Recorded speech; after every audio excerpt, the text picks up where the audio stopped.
क्या सचमुच शास्त्री जी की मौत हार्ट अटैक से हुई थी? वो दो लोग जो शास्त्री जी के साथ आखिरी समय में थे, उन दोनों का एक ही दिन में एक्सीडेंट कैसे हो गया? आखिर वो निशान शास्त्री जी के शरीर पर कहां से आए? केजीबी, सीआईए या फिर कोई इंडियन पॉलिटिशियन? कौन था इस मौत में मिला हुआ? आइए जानते हैं। इस वीडियो में आपको सब कुछ स्टार्टिंग से समझाया जाएगा, तो एंड तक जरूर बने रहिएगा। लाल बहादुर शास्त्री इंडिया के दूसरे प्रधानमंत्री थे जिन्होंने पंडित जवाहरलाल नेहरू की मौत के बाद कुर्सी संभाली थी। इन्हें भारतीयों ने एक नाम दिया था, the man of peace. Shastri ji उन लोगों में से थे जो हिंसा नहीं अहिंसा में यकीन रखते थे। चाहे सिचुएशन कितनी भी खराब हो, वो कैसे न कैसे उस प्रॉब्लम का सोल्यूशन निकाल ही लेते थे। पर जब बात देश पर आई तब शास्त्री जी हिंसा को भी अपनाने के लिए तैयार थे, जैसा कि हुआ था 1965 में। अभी 3 साल पहले ही 1962 में इंडिया और चाइना की खतरनाक लड़ाई हुई थी। दोनों ही साइड्स ने बराबरी की टक्कर दी, लेकिन अनफॉर्चुनेटली इंडिया के पास ज़्यादा सप्लाईज ना होने की वजह से उसे पीछे हटना पड़ा। अभी इंडिया वॉर की वजह से अफेक्टेड एरियाज में काम करवा रहा था और साथ ही साथ अपनी मिलिट्री को स्ट्रॉन्ग कर रहा था, ताकि कल को कभी कोई ऐसी सिचुएशन आए तो इंडिया को कोई हरा ना पाए। पर पाकिस्तान को ये अलग ही मौका लगा। उनके लिए ये जम्मू एंड कश्मीर को अपने अंडर लेने का एक मौका था। पाकिस्तान के प्रेसिडेंट जनरल अयूब खान ने यही सोच के अपना प्लान एग्जीक्यूट किया और इस ऑपरेशन को नाम दिया ऑपरेशन जिब्राल्टर। पाकिस्तान की स्ट्रेटेजी के तहत ऑपरेशन जिब्राल्टर के दौरान यह प्लान था कि gorilla attacks India occupied Kashmir में किए जाएंगे और इंडियन आर्मी की कम्युनिकेशन फैसिलिटीज को डिस्टर्ब किया जाएगा। उनका यह मानना था कि ऐसे अटैक से इंडियन मुस्लिम जो पार्टीशन के दौरान पाकिस्तान ज्वाइन करना चाहते थे लेकिन नहीं कर पाए, वो पाकिस्तान की साइड से लड़ेंगे, जिसकी वजह से इंटरनल कॉन्फ्लिक्ट होगा और पाकिस्तान के लिए जीतना आसान हो जाएगा। जिब्राल्टर फोर्सेस कई दिनों तक हॉलो ट्रीज, क्लिफ्स के नीचे छुपे बैठे रहे और इंडियन मिलिट्री की कम्युनिकेशन डिस्टर्ब करते रहे और उसके साथ ही इंडिया के कई ब्रिजेस को भी तोड़ते रहे, ताकि जब वो अटैक करें तो मिलिट्री हेड ऑफिस तक कांटेक्ट ना कर सके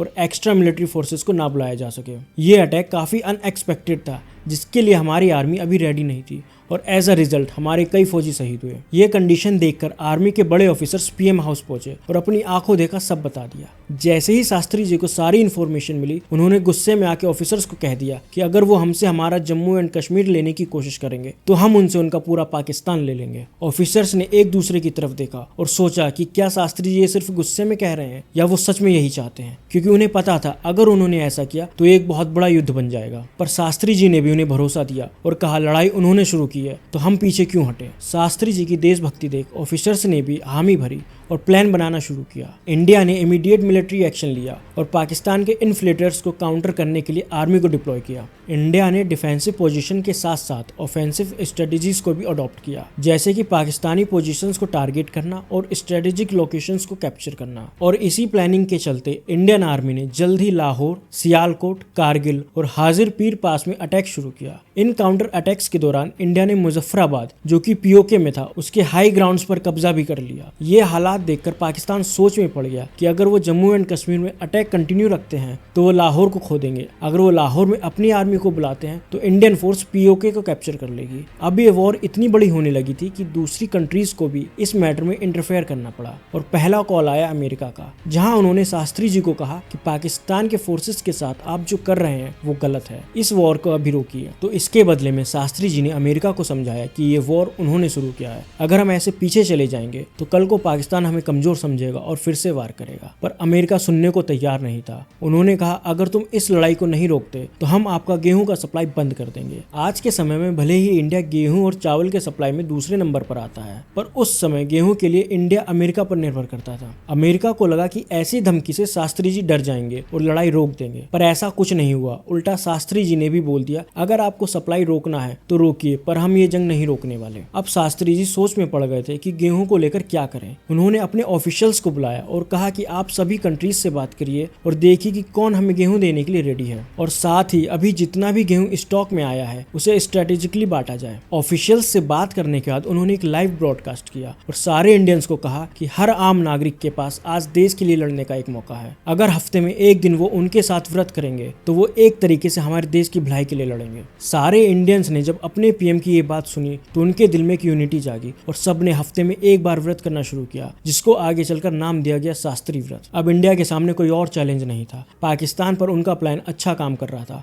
उसी समय उन्हें गेहूं के सप्लाई के लिए भी दूसरी कंट्रीज मिल गई थी। इस समय तक इंडिया ने पाकिस्तान के 1920 स्क्वायर किलोमीटर पर कब्जा कर लिया था। पाकिस्तान के 5800 सोल्जर्स को मार गिराया था और तो और पाकिस्तान के 450 टैंक्स को या तो तोड़ दिया था या फिर उन पर कब्जा कर लिया था। अब इंडिया को पाकिस्तान को हराने से कोई नहीं रोक सकता था, पर जैसा सोचते हैं वैसा कभी कहाँ होता है। यूएसएसआर, जो कि इंडिया का एक बहुत अच्छा दोस्त है, इंडिया और पाकिस्तान के बीच में आया। यूएसएसआर दोनों कंट्रीज के बीच में शांति लाना चाहता था, जिसके चलते Soviet premier Alexei Nikolayevich Kosygin ने ताशकेंट में एक समिट अरेंज किया, जो कि तब यूएसएसआर का हिस्सा था, जहां लाल बहादुर शास्त्री जी और पाकिस्तानी प्रेसिडेंट अयूब खान को इनवाइट किया गया। लाल बहादुर शास्त्री जी और उनके डेलीगेशन 9 जनवरी 1966 को ताशकेंट पहुंचे थे। वहां पर शास्त्री जी और उनकी टीम ताशकेंट होटल में स्टे कर रहे थे।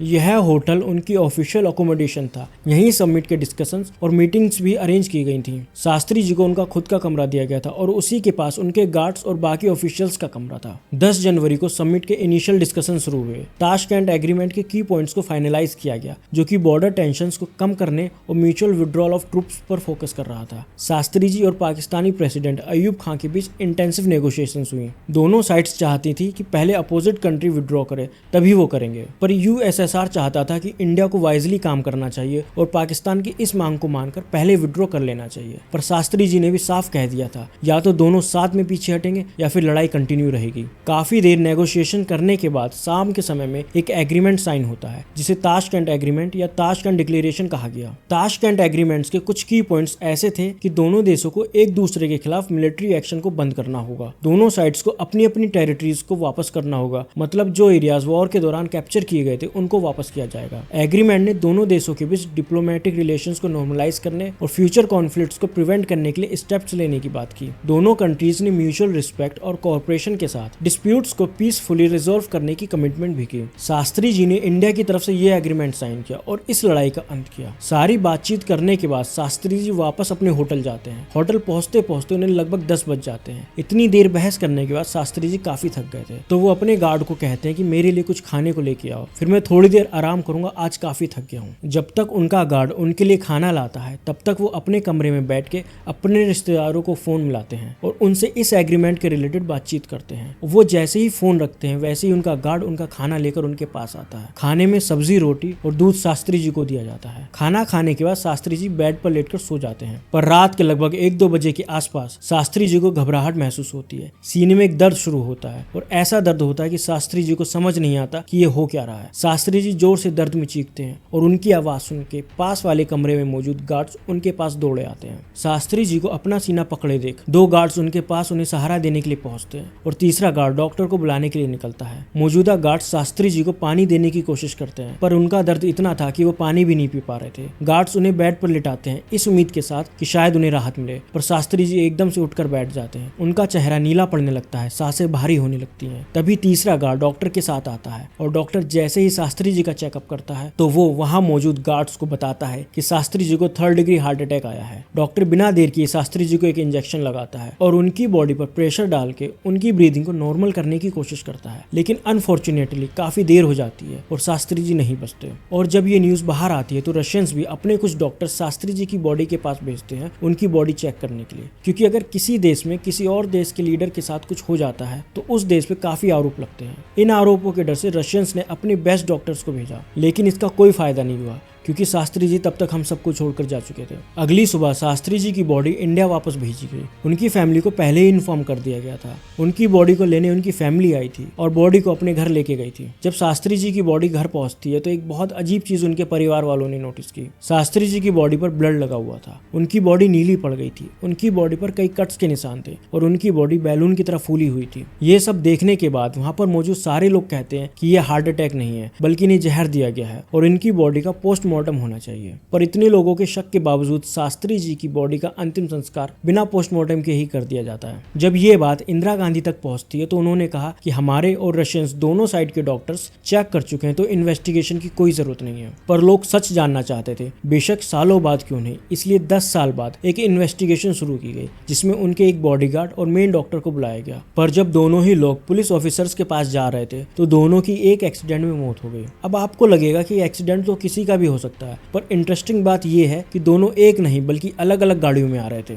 तो क्या सच में ये कोइंसिडेंस था या एक सोची समझी साजिश? अभी तक हमें शास्त्री जी की डेथ का असली रीजन नहीं पता, पर ऐसी कई थ्योरीज हैं जो हमारे पास आती हैं और इन थ्योरीज को आप ध्यान से समझिएगा। पहली थ्योरी ये है कि कुछ इंडियन पॉलिटिशियंस थे जिन्होंने ये प्लानिंग की थी शास्त्री जी के अगेंस्ट, क्योंकि फिलहाल शास्त्री जी इंडिया के पीएम थे और वो कुछ ऐसे काम कर रहे थे जो आम जनता को काफी भा रहे थे। इसकी वजह से कुछ पॉलिटिशियंस में एक डर था कि शायद शास्त्री जी फिर अगले टेन्योर में पीएम बन जाए, तो उनको रास्ते से हटाने के लिए ये सब किया गया था। इसमें कई नाम सामने आते हैं जैसे कि इंदिरा गांधी, एसके पाटिल और मोरारजी देसाई। अब शास्त्री जी के प्राइम मिनिस्टर बनने के बाद इंदिरा गांधी को कैबिनेट पोजीशंस में कुछ डिसएग्रीमेंट्स और पॉलिटिकल डिफरेंसेस का सामना करना पड़ रहा था। उनका पर्सनल और पॉलिटिकल रिलेशनशिप दोनों ही कहा जाता है कि शास्त्री जी के साथ अच्छे नहीं थे। तो वहीं पाटिल एक प्रोमिनेंट कांग्रेस लीडर और पॉलिटिशियन थे जो कि शास्त्री जी के टाइम पे इन्फ्लुएंशियल पोजीशन में थे। पाटिल के पॉलिटिकल इंटरेस्ट और शास्त्री जी की पॉलिसीज के बीच में कुछ ना कुछ फ्रिक्शन बना रहता था और देसाई ने शास्त्री जी की पॉलिसीज को क्रिटिसाइज किया था और उनके इकोनॉमिक मैनेजमेंट स्टाइल और फॉरेन पॉलिसीज को भी क्वेश्चन किया था।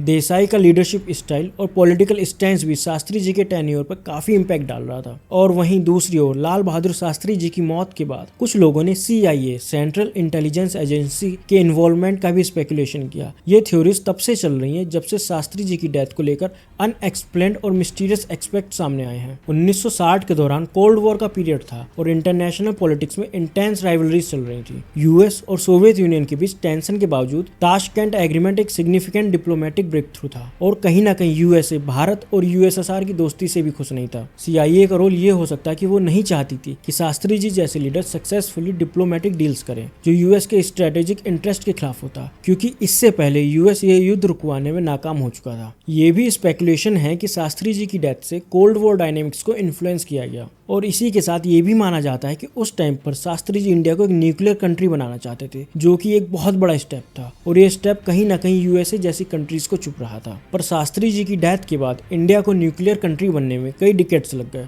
तो उस टाइम पे ये इन कंट्रीज का फायदा ही था। और तीसरा एंगल आता है कि शास्त्री जी की डेथ KGB, जो कि एक रूस की सीक्रेट इंटेलिजेंस एजेंसी है, उसने करवाई थी। कुछ थ्योरीज का कहना है कि KGB ने शास्त्री जी की डेथ के दौरान अपने स्ट्रेटेजिक इंटरेस्ट को प्रोटेक्ट करने के लिए कुछ रोल प्ले किया हो सकता है, क्योंकि उनकी डेथ के बाद सोवियत यूनियन का पॉलिटिकल इन्फ्लुएंस और डिप्लोमेटिक पोजीशनिंग दोनों को बूस्ट मिलता है। हाँ, मैं ये मानता हूँ कि ये रीजन जस्टिफाइबल नहीं है, लेकिन इसमें एक और एंगल है। कहा जाता है कि शास्त्री जी को वहाँ पे नेताजी मिल गए थे, वो नेताजी जो 20 साल पहले मारे गए थे। अगर आपको ये नहीं पता कि आखिर नेताजी की स्टोरी क्या है, तो मैं इस वीडियो का लिंक डिस्क्रिप्शन में डाल दूंगा। आप ये वीडियो खत्म होने के बाद इस वीडियो को जरूर देखिएगा। नेताजी के साथ भी शास्त्री जी के जैसा ही कुछ हुआ था और इस वीडियो में सब कुछ डिटेल में बताया गया है। जब शास्त्री जी समिट के बाद वापस होटल गए थे तो उन्होंने अपने परिवार वालों को कहा था कि मैं हमारे देश के एक बहुत प्रिय व्यक्ति के साथ वापस आ रहा हूँ। उन्होंने साफ साफ तो नहीं बताया कि कौन, पर सबको कहीं ना कहीं पता था कि वो नेताजी की बात कर रहे हैं और अगर ऐसा हो जाता तो कई बड़े राज सामने आ जाते। इसलिए लोगों का मानना है कि KGB ने यह सब जानबूझकर किया।